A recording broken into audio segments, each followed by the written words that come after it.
where there's costs that are very apparent, there's costs that are hidden, and then there's this whole domino effect of what can happen when you are overly complex and not standardized. And I see that as a big message going across this ecosystem right now in a lot of different ways. Like, for example, when I talk with people that are in Europe, for example, there's all of these sustainability directives that are coming down for how regulations are being handled. So if you're a multinational operator that has significant amounts of facilities in Europe and you're trying to standardize your dashboards and your key performance indicators, and how, especially as a publicly traded company, are you really going to have a different playbook for a dozen facilities all over Europe and a dozen facilities in the US? So that's definitely forcing some issues.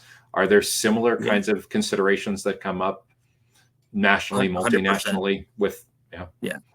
Yeah. So it's funny. I was starting to smile as you were talking there. I literally was on a call today talking through energy loss with like dock doors, right? But it also applies to other doors within the facilities.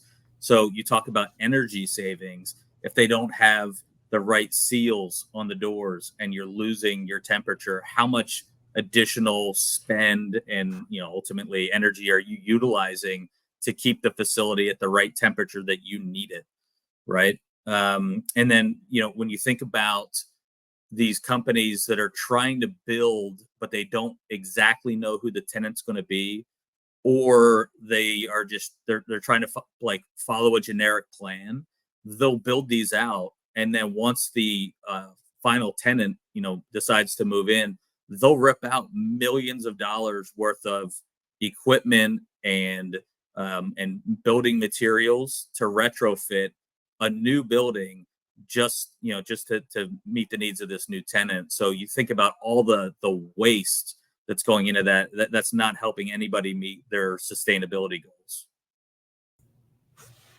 Yeah, and you're right. If you don't bring those issues up, there is a strong possibility that one or more of the stakeholders on the decision committee may have completely overlooked this issue. That's the very definition of that whole idea of the challenger sale methodology that was popular 10 years ago. You're not just answering their questions, you're sharing the insight about things that are 2, 3, 4, 5 steps ahead of where they are now that they ought to be thinking about, but it hasn't crossed their mind quite yet. But because you've worked with companies, dozens of companies just like them in this industry, in this geographic location at this size, where all the potholes, where the forks in the road are.